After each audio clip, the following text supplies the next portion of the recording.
3:30 నుంచి ఆల్మోస్ట్ 5 నిమిషాలు తక్కువ 7 వరకు ఆ స్టేట్మెంట్ ఇవ్వడం జరిగింది.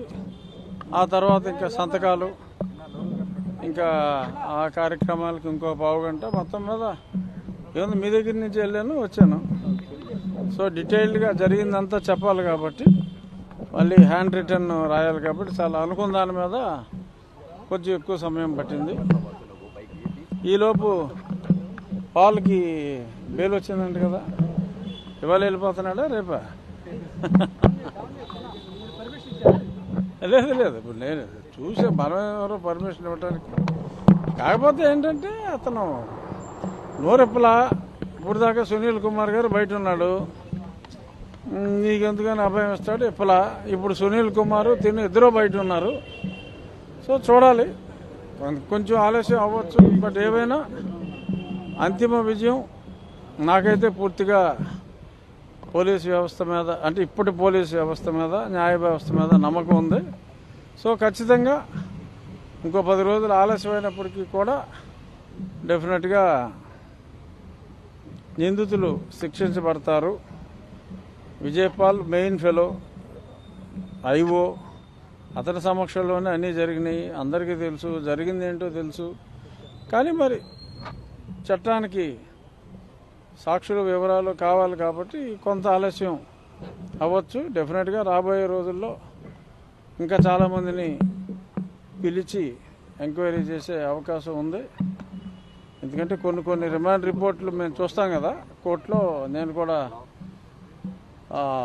ఇంప్లీడ్ అయ్యాను కాబట్టి చూసిన వీటి ప్రకారం, కేసు డైరీల ప్రకారం డెఫినెట్గా కేసు ఒక కొలిక్కి నేను అనుకున్నంత స్పీడ్గా కాకపోయినా త్వరితగతినే వస్తుంది. అందులో ఎటువంటి అనుమానం లేదు. ఏమి కనపడతల్లా. కేసు డెఫినెట్గా నేను నీరు కారణం సీలేసేస్తా. అంచేత ఎటువంటి ఇబ్బంది లేదు, వదిలేదే లేదు. ఎందుకంటే అన్ని వివరాలు మాకు తెలుసు కాబట్టి ఎవడు ఏం చేయలేడు. లేదు ఒకప్పుడు ఉండేది, ఇప్పుడు బాగా స్ట్రాంగ్ అయింది.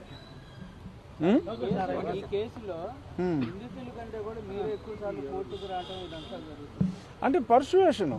ఎందుకంటే నేను వదలను ప్రతిదీ కూడా. నా ప్యారలల్ ఇన్వెస్టిగేషన్ కూడా నేను చేసుకుంటున్నాను. సో నా ప్యారలల్ ఇన్వెస్టిగేషన్ అంతా కూడా నేను కూడా పట్టుదలగా చేస్తాను కాబట్టి నేను 164 స్టేట్మెంట్ ఇవ్వకపోయినా ఇబ్బంది లేదు. అయినా సరే నేను పట్టుదలగా వచ్చి 4-4:30 గంటల పాటు ఇక్కడ కూర్చుని ఓపికగా ఇస్తున్నాను. అంటే ఈ కేసుని వదిలే ప్రసక్తి లేదు. ఒక ఎంపీగా ఉన్న వ్యక్తిని ఇంత దారుణంగా కొడితే అతనికే న్యాయం చేసుకోలేకపోతే వ్యవస్థల మీద ప్రజలకు అనుమానాలు వస్తాయి. వ్యవస్థల్ని ప్రజలు అసహించుకునే పరిస్థితి వస్తుంది. సో కాబట్టి నేను దీన్ని ప్రెస్టీజియస్గా తీసుకుని ఇంత పోరాటం చేయవలసి వస్తుంది. డెఫినెట్గా మీరు అన్నట్టు ఇది నేను కాకపోతే అసలు ఏమి ఉండేది కాదు. అసలు అప్పుడే లేపేసి ఉండేవారేమో కూడా తెలియదు. చాలా ట్రై చేశారు, ఫెయిల్ అయ్యారు. డెఫినెట్గా న్యాయం జరుగుతుంది. మీరేమో విచారణకు సంబంధించి స్టేట్మెంట్ రికార్డు కోసం ప్రభావతి గారు వాళ్ళ హస్బెండ్ కూడా సేమ్ ఈ కోర్టు దగ్గరికి వచ్చి మీడియా వాళ్ళతో చాలా మంది మాట్లాడారు. మా ప్రభావతికి ఏం తెలియదు అన్నాడా? అవార్డులు అవన్నీ మీరు చూశారు కదా, కనీసం ఆ ముందు జరిగినటువంటి స్టేట్మెంట్లు ఆధారాలు ఇన్నున్నా కూడా కావాలని తప్పుదారి పట్టిస్తున్నారని కూడా ఆయన మాట్లాడారు. ప్రభావతి రిపోర్ట్లు మార్చింది అన్నదే నిజమమ్మా. ఆవిడ పేరు ప్రభావతి అన్నది ఎంత నిజమో, ఆవిడ రిపోర్ట్లు మార్చింది అన్నది అంతకన్నా నిజం. అసలు సింపుల్గా ఒకటి చెప్తా, ప్రభావతిని హైకోర్టు వాళ్ళు నన్ను అరెస్ట్ చేసిన మే 14 తీసుకొచ్చి కొట్టారు కదా, 16వ తారీఖు మధ్యాహ్నం 12 గంటలకు రిపోర్ట్ ఇవ్వమన్నారు. 12 గంటలకు రిపోర్ట్ ఇవ్వమంటే ఈ పోలీసు వాడు అప్పుడు దిలీప్ కుమార్ అని ఎవడో ఉన్నాడు, ఎయిడ్స్ వచ్చి వచ్చాడు. ఆ దిలీప్ కుమార్ నన్ను తీసుకెళ్లి జైల్లో పెట్టి 4:30కి జైల్లో పెడితే నన్ను జైల్లోకి వెళ్ళానని ఎన్ష్యూర్ చేసుకుని ప్రభావతి రిపోర్ట్ రిలీజ్ చేసింది. అప్పుడు కోర్టుకు వెళ్ళింది రిపోర్టు. 12 గంటలకు హైకోర్టు ఇమ్మంటే నన్ను ఇంకొక హాస్పిటల్కి తీసుకెళ్ళమంటే రమేష్ హాస్పిటల్కి తీసుకెళ్లకుండా డైరెక్ట్గా జైల్లో పెట్టి ఆ తర్వాత కోర్టులో రిపోర్ట్ ఇచ్చారు. అప్పుడు కోర్టు నన్ను పిలిపించమన్నారు. పిలిపించమంటే సుధాకర్ రెడ్డి లేదు ఆల్రెడీ జైల్లో ఉన్నాడు, ఇప్పుడు జైలు తలుపులు తెరిచి తీసుకురావడానికి కుదరదు అని అంతా ప్లాన్ చేసి చేసిన కుట్ర. ఆ కుట్రలో ప్రభావతి ప్రముఖ పాత్ర వహించిన మాట నిజం. సరే ఎప్పుడో మెడల్ వచ్చింది, ఇవన్నీ ఎలా కుదురుతాయి? మెడల్ వచ్చిన దానికి ఈ రిపోర్ట్లు మార్చిన దానికి సంబంధం ఉంది.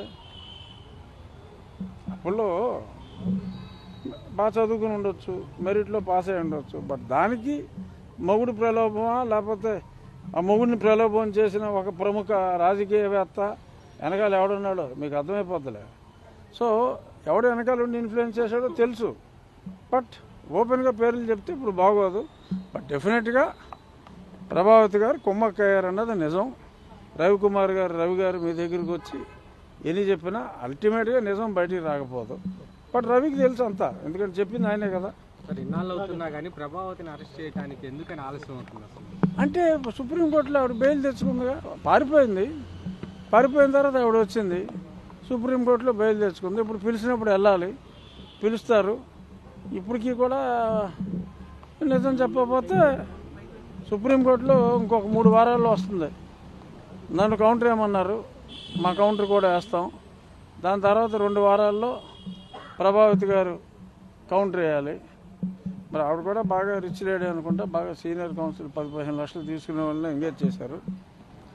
సో అప్పుడు ఆవిడ కోఆపరేషన్ ఉంటే ఇక్కడ ఆ బెయిల్ కంటిన్యూ అవుతుంది. ఆవిడ కోఆపరేట్ చేయకపోతే అదనమాట. సేమ్ ఇలాంటిదే చిలకలూరుపేటలో విడుదల రజనీ గారికి జరిగిన ఒక వ్యక్తి సేమ్ ఇలాగే టార్చర్ చేశారు స్టేషన్లో అంటే కేసు పెట్టారు సార్. వెంటనే ఎఫ్ఐఆర్ కూడా నమోదైపోయింది. కానీ మీ కేసులో మాత్రం ఇప్పటి వరకు ఎవరైతే A5 వరకు ఉన్నారో వాళ్ళని విచారణకే పిలుస్తున్నటువంటి పరిస్థితులు లేవు. నువ్వు చెప్పింది నిజం, ఏం చెప్పమంటావు? నువ్వు చెప్పింది నిజం, ఆలస్యం జరుగుతున్న మాట నిజం. సునీల్ కుమార్ని ఎప్పుడో పిలవాలి, సునీల్ కుమార్ని ఎప్పుడో సస్పెండ్ చేయాలి.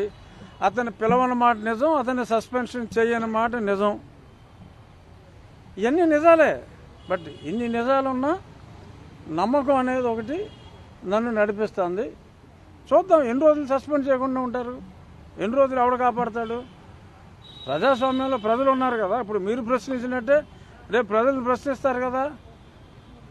రజనీ మీద కేసు పెట్టిన వాళ్ళకి న్యాయం చేస్తారు, రాజుగారు పెట్టిన వాళ్ళకి న్యాయం చేయరని ప్రజలు అడుగుతారు కదా. వాళ్ళు మీరు అడిగారు, రేపు 100 మంది అడుగుతారు, ఎల్లుండి 1000 మంది అడుగుతారు.